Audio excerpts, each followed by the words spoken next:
Oh, okay, we are live. Hello, everyone.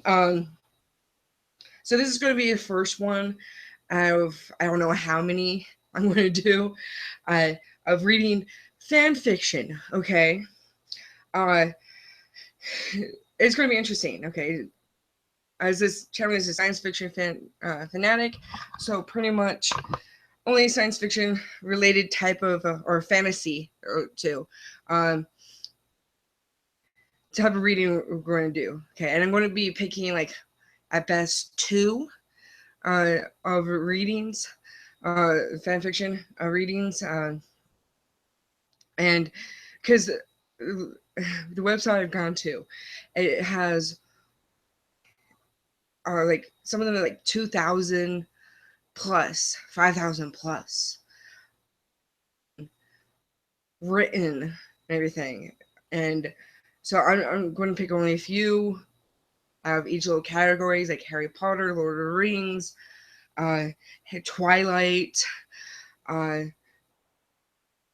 what else was there? But yeah, so on and so forth. Okay, do check out my other channel. I'm gonna be reading stories that, uh, uh, type of thing. Like there's Princess Diaries. Okay, but some of them like I'm doing Twilight. 219,000, Harry Potter 767,000, okay, so on and so forth. But like part of the series, the collection stuff is like a hat. There's three, but I'm not going to do that here. I'm going to do it on my other channel. Okay, Book of Mormon. Somebody did Book of Mormon, but anyways, for this one, okay, I am going to do. Okay. I see one that's interesting. It's the Potter twins and a Chamber of Secrets. Okay, I haven't read the website. I don't know written or anything. When was this? It was by I don't even know how to pronounce that name. Um, okay, when was it? Okay, this was published January 15th, 2014. Okay, so expect some old ones. Okay, and let alone expect some really bad ones. Okay, I don't know how much of this I want to read. Um, and it says, first thing go, here we go on to the next adventure. As always, thanks for your great response. And I don't own Harry Potter. Because it might be cover of this whole series. Um, the description by this person says, after defeating the murderer of her parents, and yet again, uh, yeah, Chris Potter's feeling pretty self-confident. The fact that, in fact, she's feeling extraordinary. Her brother Harry, on the other hand, thinks he's nothing special. In the year filled with challenges and adventures, Chris is sure she'll have plenty of opportunities to prove him wrong. Okay. Uh, the Potter twins and the Chamber of Secrets, Chapter One, of Games and Green Eyes. Gosh. Chris Anthony Potter woke to the soft cries of an owl. It was a tragical, beautiful sound. Nearly 12 years old girl rolled out of bed and knelt in front of the cage where Hedrick the owl was kept prisoner. Not knowing how else to comfort her, Chris squeezed her fingertips between the bars and stroked at the snowy white feathers, though she, as Chris, or barely had enough space to move, Hedrick somehow managed to nuzzle against Chris. Temptingly, a sweet breeze brushed past the curtains. The bird and the girl sighed in unison. Um, had slept in the cupboard under the stairs for nearly 11 years. She understood the phobia. Uh, I'll get you out of here, I promise, Chris whispered. Man, this sounds like it's pretty much ripped from the book. promises yet you can't keep. Her twin brother Harry had woken up, green eyes squinting down at her from the top bunk. We haven't found out where Uncle Vernon's stashed the key. Well, not yet, but soon if I have my way, Chris said firmly. Which is when? When do we ever have our way? Angry, uh, permistically, permistic as always, Hedrick hooted, no doubt attempting to mediate. It almost sounds like if Harry was a twin, and all that, and for some reason Harry Potter, both of them living them. Okay, I'm definitely missing something here now. Uh, anyways, premature to of her to assume breakfast would cheer them up, but as usual, the morning meal in number 4 Private Drive was a strained affair. Trying for some, Harry pleaded with Uncle Vernon to let Hedwig out. Do I look stupid? Their uncle spat, spewing bits of fried egg over the table. Is it that a trick question? Chris mumbled under her breath. Harry snorted quietly. Aunt Petunia tutted and dabbed at the tablecloth. Harry opened his mouth to speak again, but their cousin Doosley interrupted with an earth-shattering burp. I am simultaneously impressed and disturbed, Chris admitted, at her, taking this as a compliment. Bacon, he ordered, waving his meaty hand at the pan. We've forgotten the magic word uh, ever involved in a seemingly impossible task of teaching Dudley some manners. Chris winced at the Dursleys exploded, unfortunately, little sense. Up, flapping limbs making him look rather like an out of control windmill. Dudley scrambled backwards, leaving smashed plates and in his wake. Aunt Petunia took one look at the state of her kitchen, slumped over her near faint. This usually only settled down once Harry had thoroughly apologized for using the M word. The thought of politeness shocks them so much, Chris joked, though she knew it was the use of the that thrown them off. They're acting like I'm about to explode. I'm not a bomb, Harry grumbled as Aunt Petunia attempted to tidy the room and soothe her husband at the same time. With a temper like yours, you might as well be, Chris teased. He frowned. I'm serious. This isn't ordinary behavior even for them.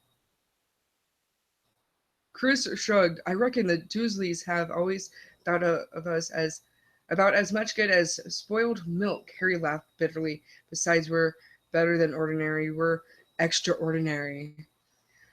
Chris glanced over her shoulder to make sure the others were properly distracted, and then continued. I'm a witch. You're a wizard, and we're going to the best school for magic there is. You should be proud. Easy for you to say when you're second in our year. Chris rolled her eyes. Your marks are fine. Anyway, it's not like school is the only proper measure of intelligence. You're plenty smart, Harry. You wanted to have survived otherwise. Need I remind you that we faced off the murderous dark wizard that killed our parents twice to tell the tale? It's going to be worth something. Okay, so yeah, it definitely seems like I'm going to stop it here. It seems like kind of made a character insert themselves into this world and everything, and like it's like what if this happened, like a sibling, and it almost like I would do that too. Like if what if Harry was a sibling, I would put like myself as that sibling and everything. So if you guys want to finish reading it, I'll leave it in the description and everything below, or once this is all done. Um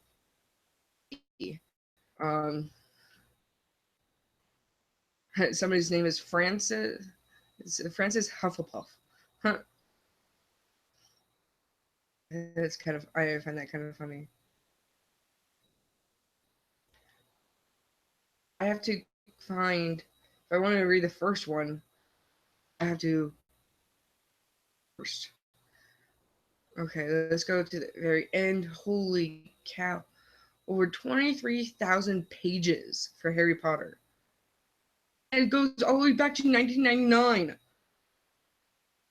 Oh, you guys are really dedicated. Holy cow, you guys. 99? I was in 5th grade when this was happening. And these people were writing this. Oh my gosh. That older than I thought it was. Let's go to the very first one. It looks like, very first one, 4th, 1999. I was starting 5th grade. Started 5th grade. Harry Potter and the Man of Unknown by Silverleaf. And it's the first fanfic of Harry Potter here. 'Tis about an unknown man in Harry's life, and that's all I'll give out. Ooh. Azkaban. Okay. It was the castle in the sky. If you looked at it, though, you wouldn't most likely think it was a castle in the mountains, but it was the castle in the sky atop of a white, never moving cloud. But yes, if you had to be logical, it was on a mountain top, far and high above normal people in normal castles. It was the day of opening for the Sheridan School of Witchcraft for Girls, the only magic school to begin in August. Headed by the renowned head mistress, Madame Dooley. All the teachers and staff bustled about, making sure everything was perfect. The enchanted brooms sweeping the dusted floors. Some of the brooms became comical and tried to sweep the dirt and under the rugs, but the school taker, uh, Flinch, Filch, put them in order by threatening to break them in half with her bare hands. Dusters dusted the coats of armor that had been for 3 months, at the dusters, tempting to rip their feathers out their feathers. But Professor Samantha Gooding kicked them angrily, and by making them stop. Professor Aaron, a voice called, magically echoing through the whole castle. The professor sighed and picked himself up from his desk in his classroom for transfiguration. His black robes swooped across the floor, and he hurried through the corridors to the front hall. When Professor Aaron emerged in the front hall, he stopped dead. And wearing long emerald robes, looking very grave and somber, stood in the front door to the castle. Madame Tutti stood next to the woman, the same look on her face. Professor Aaron asked, with a touch of shrillness in his voice. He touched his throat nervously, a habit of whenever he thought there was something wrong. Madame? Professor McGonagall was silent for a moment in hesitation that Professor Aaron did not like. Thomas, I have terrible news. Professor McGonagall was suddenly at loss for words and looked down. What is it, Minerval? Mispronounced, sorry guys. Professor Aaron stammered, knowing immediately that something was wrong. He touched his throat again and stroked it, as he was feel very sick. Professor McGonagall wouldn't look up, seemingly both distracted and aback. Okay. Madame uh, Tadru uh, uh, looked, took a step forward and gulped. James and Lily Potter are, choked, his throat suddenly hoarse, or dead, Thomas. What? having to steady himself again on the wall.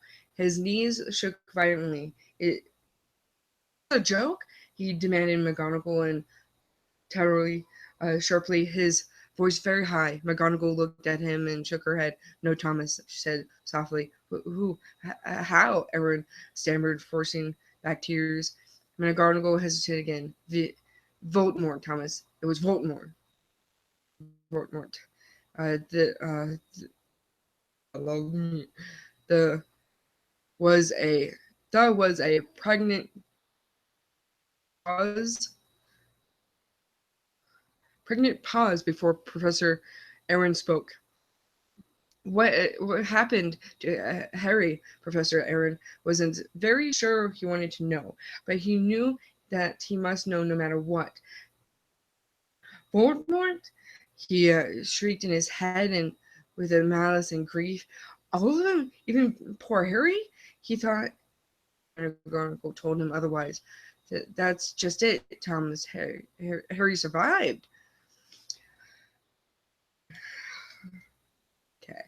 Voldemort, Professor Aaron stared at McGonagall, shaking harder than ever. He survived? He sank into a chair against the wall and buried his face in his hands. How could a child survive Voldemort? No, Thomas. But when he tried to kill Harry, his powers they just vanished. Those shields appeared. No one knows why. When did this happen? Professor Aaron demanded. 2 nights passed. Why wasn't I told this sooner? Cried Professor Aaron shrilly. Everyone assumed you knew, except for Dumbledore. Professor Aaron's eyes flashed with anger. Of course not, Dumbledore, he shouted, with a sneer jumping up to his feet angrily. Why wouldn't Dumbledore know that I didn't know? McGonagall looked down. Where has he been taken? McGonagall didn't answer. Where has he been taken, Merville? Professor Aaron demanded, though gritted teeth, his hands and fists clenched at his side. To his only living relatives, McGonagall said delicately, watching the professor carefully. Dumbledore left him the front step himself. I saw him and did our gamekeeper. Oh. Definitely a different perspective, like someone else, like some random professor that happens to be. The thing is McGonagall at this school, girls, McGonagall doesn't work there. From my understanding, when Harry Potter died, she Hogwarts and everything. Um, Everyone nearly shrieked at McGonagall. Damn Dumbledore and you, Merville. Damn you both, he shouted angrily. The professor gathered his cloaks and hurried down to the corridor angrily, deliberately slamming his fist into the castle phantom, who doubled up in surprise. Professor Aaron disappeared into his chambers and wasn't seen until later that night when students arrived. With John and White that night. He didn't even look at Madame Turtley in the face, nor any student or other teacher. He merely watched the ceremony of the first years, who were sorted into the groups by the school fortune teller, who sat in the middle of the stage of the great hall, reading the first year's mind and deciding which belonged in, then get up and leave. After that, Professor Aaron stared down at his plate, not eating. He collected stares from the school prefects and the teachers and staff who didn't know what the news of Voldemort's disappearance was doing to him. The other students were all too busy talking to take notice. That's right. Look up. But he could feel the stares. Most of all, though, he felt Madame Turtle's hawk like yellow eyes burning to his back of his fears of hell, or the fires of hell. Okay. You know what? Okay. I'm going to leave both the links. Okay.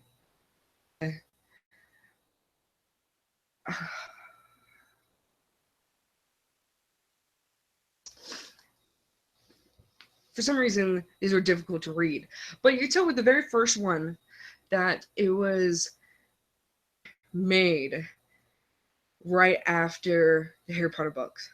Now, if you're watching this, any country, school in September, at least vast majority of schools I know of here in America, are start in August. Exceptions to some schools. I heard some schools back east start in September also, but there's also some schools that are all year round. Like there's big 2-week breaks every. Uh, at least my school district and the vast majority of the ones I know of, school starts in August. Okay, so I'm guessing that that um, person who did this here in America. Okay, and interesting. But the two stories and everything. But yeah, leave me a comment below and check out the website yourself if you want me to read anything. Okay, that's like fantasy a little bit, science fiction, type of thing. Let me know in the comments below. Okay, don't forget to like this video, give it a thumbs up, and subscribe if you haven't yet, because I'm going to be doing a lot more of these. Okay, till next time, peace.